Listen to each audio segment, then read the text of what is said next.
You know that physical itch, right? Like when you're standing in line at the grocery store or maybe waiting at a super long red light. Oh, absolutely. The hand just moves on its own. Right. Your hand just automatically bypasses your conscious brain. It reaches into your pocket, pulls out this glowing rectangle of glass, and before you've even processed what you're doing, your thumb is swiping. Yeah, it basically becomes pure muscle memory. I mean, we've essentially trained our basal ganglia to associate any tiny gap in stimulation with the immediate reward of a screen. And within, like, 3 seconds, you are completely absorbed in what some stranger across the world had for breakfast. Or, you're watching an algorithmically generated dance trend. Which is wild when you think about it. It is wild. We treat this piece of technology, which is arguably one of the most powerful communication devices ever invented, like an adult pacifier. A very, very expensive pacifier. Yeah. And one that's engineered by thousands of the smartest people on Earth to keep you in a totally passive state, Yeah. The default architecture of a modern smartphone is fundamentally designed to be a consumption sink. I mean, it is built to take in your attention, not to help you output ideas. And that brings us to the core mission of this deep dive today because, well, if you're listening to this right now, you probably already try to be intentional with your screen time. Right, you're probably not just passively swiping all day. Exactly. You use your phone to read articles or watch documentaries, maybe stay informed about your industry, but let's be totally honest with ourselves here. Even the best of us get caught. We really do. Even for the most curious, disciplined people, smartphones are precision engineered to trap us in an infinite loop of doom scrolling. So today, we are taking a stack of fascinating guides, tech philosophies, and workflow manuals, and we are going to fundamentally redesign how you interact with your Android device. We are going to flip the script entirely. Yes, by the time we finish, you'll have the exact blueprint to flip that switch from being a consumer to a producer. We're turning that device in your pocket into a high-performance creative studio. The paradigm shift here is moving from that passive consumption sink into an active synthesis engine.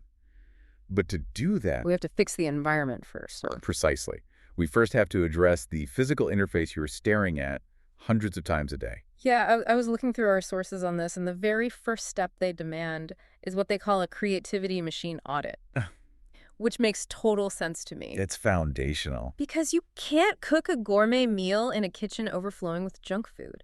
Like, if I have bags of chips and candy wrappers covering all my counter space, I'm simply not going to chop fresh vegetables. No, you'll just take the path of least resistance. Exactly. I'll grab a handful of chips and call it a day. And that path of least resistance is literally everything in user interface design.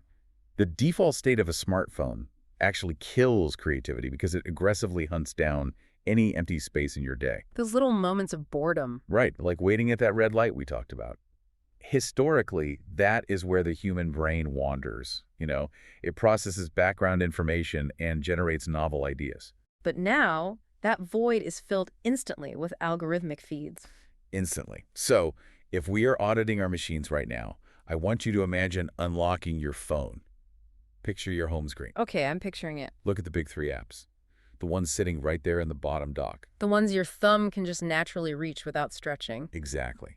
If those prime real estate spots are occupied by apps built for watching, reading, or scrolling, Then the machine is broken. your creativity machine is completely broken.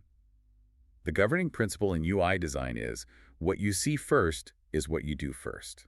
Oh, that makes so much sense. Right. So if you want a synthesis engine, those dock spots must be occupied by applications meant for capturing text, drawing concepts, or recording audio. Because if you have to swipe across 3 different home screens and dig through an alphabetized app drawer just to find your notepad, you have already lost the battle to friction. Friction always wins in the long run. It really is just like rearranging a physical pantry.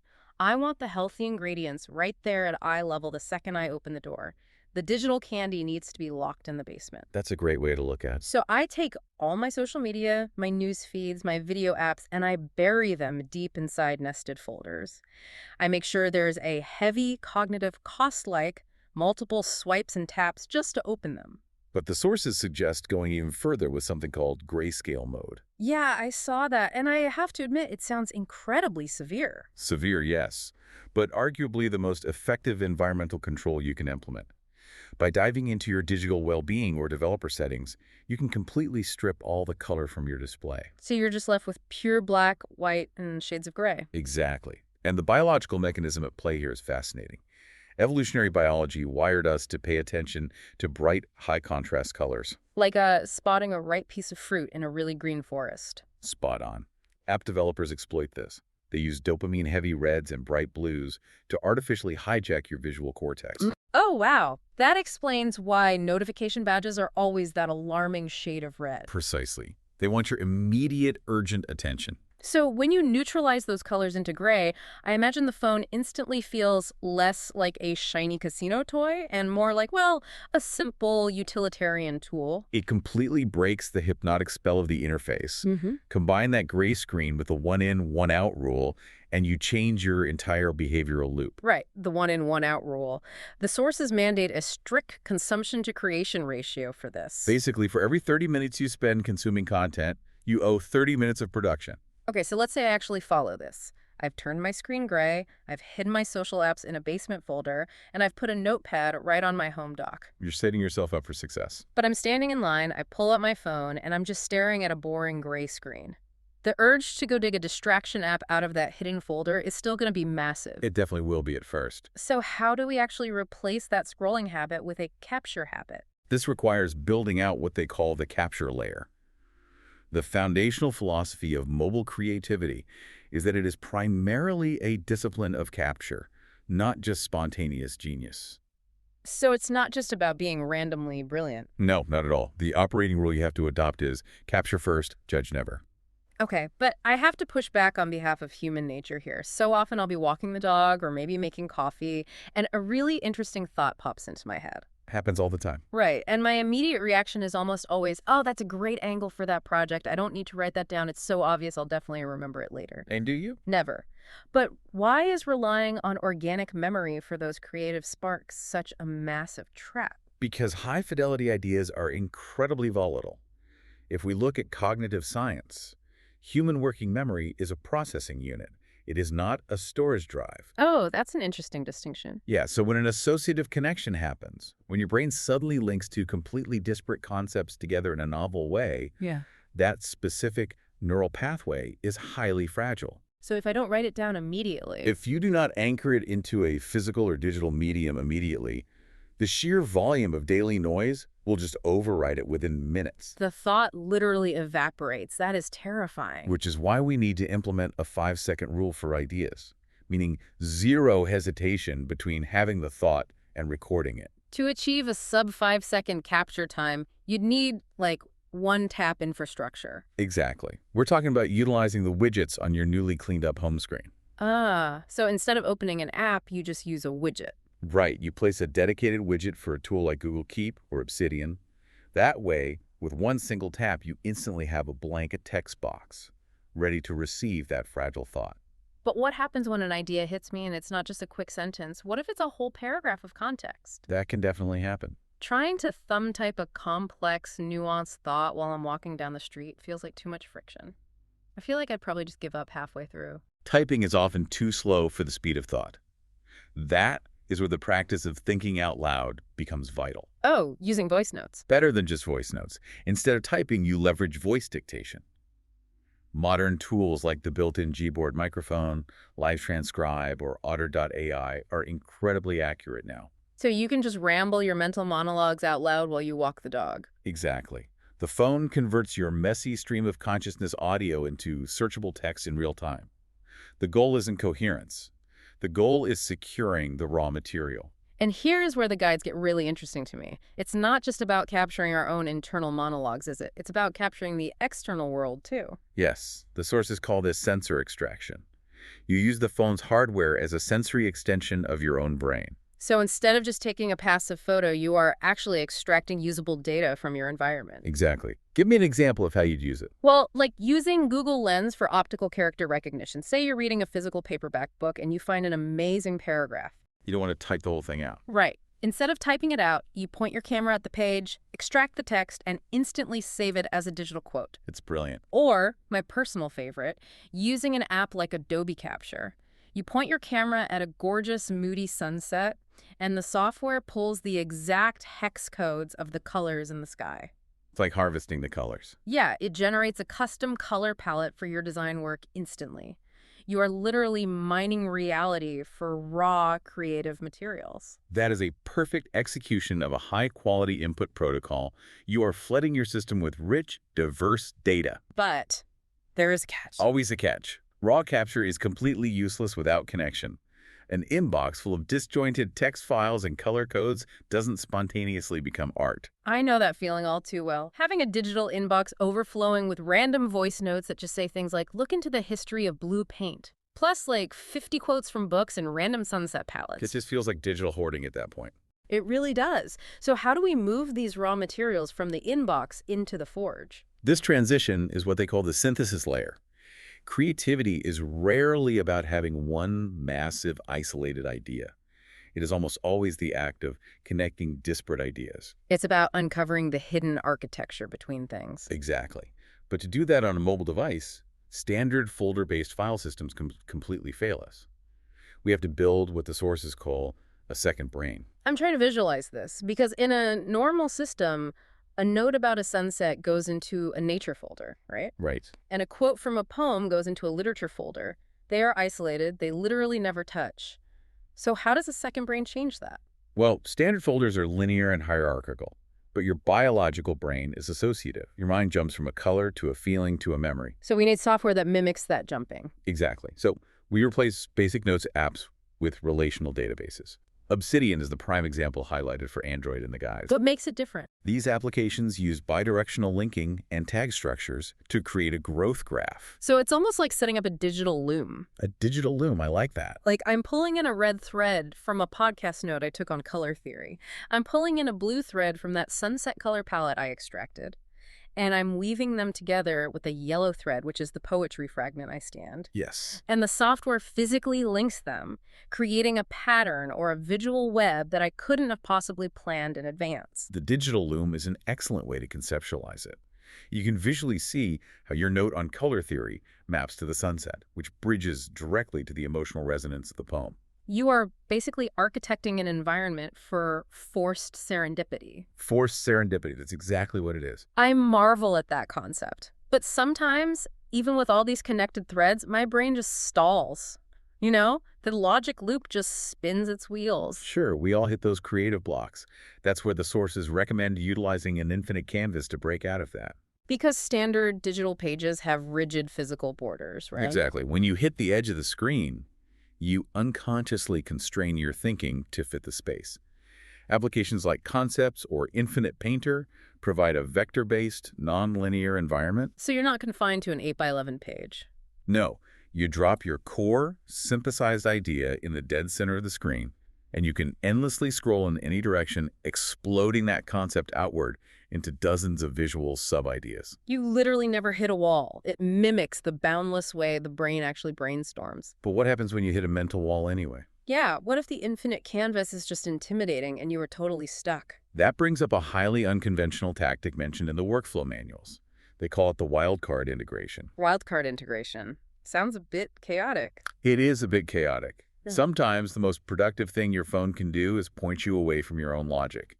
There is an app based on the musician Brian Eno's famous Oblique Strategies deck. Oh, I've heard of that deck. It's famous in music production.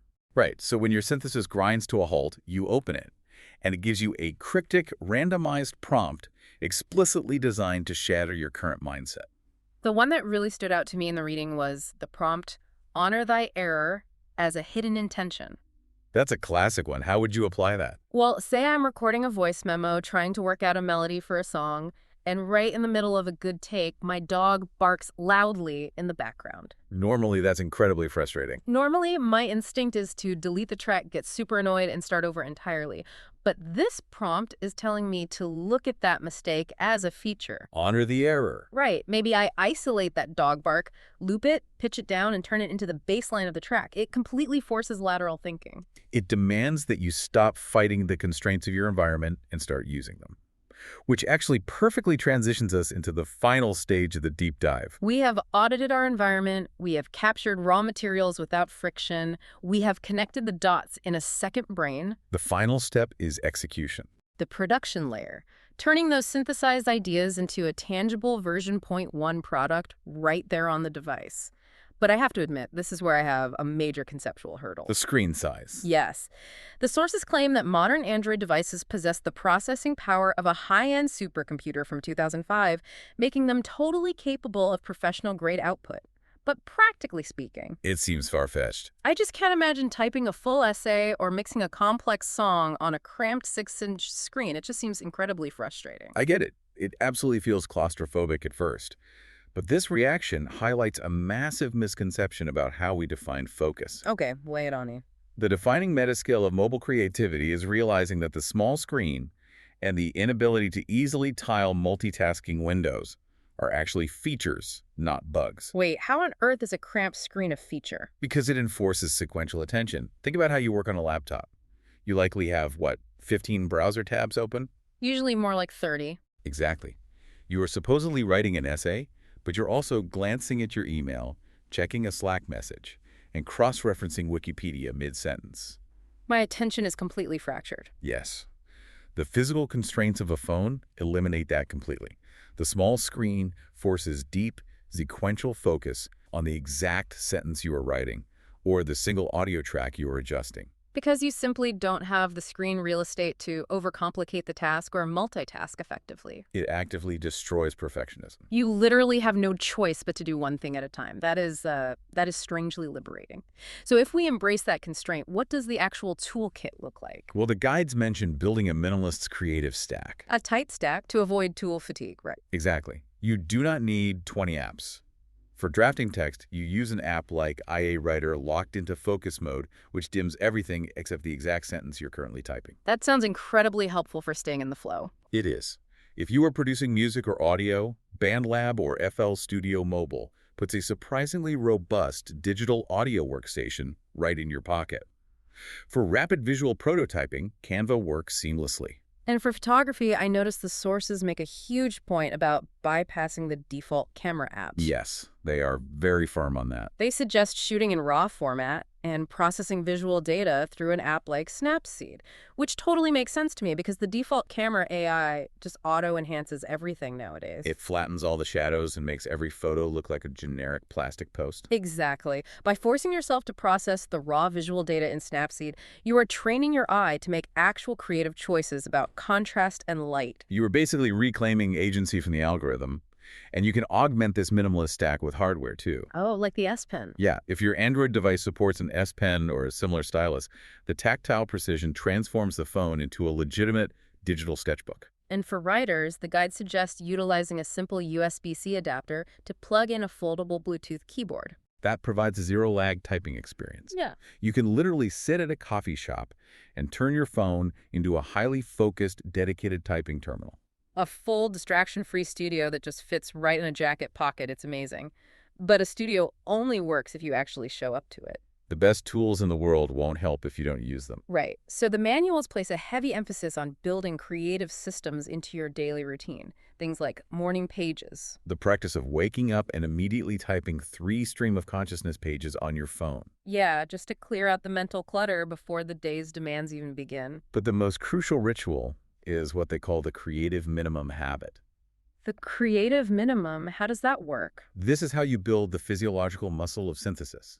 You make a non-negotiable commitment every single day to outputting 1 sketch, 1 weird written idea, or 3 captured voice memos. So the focus isn't on making a masterpiece every day. No, the actual quality of the output on a random Tuesday morning does not matter at all.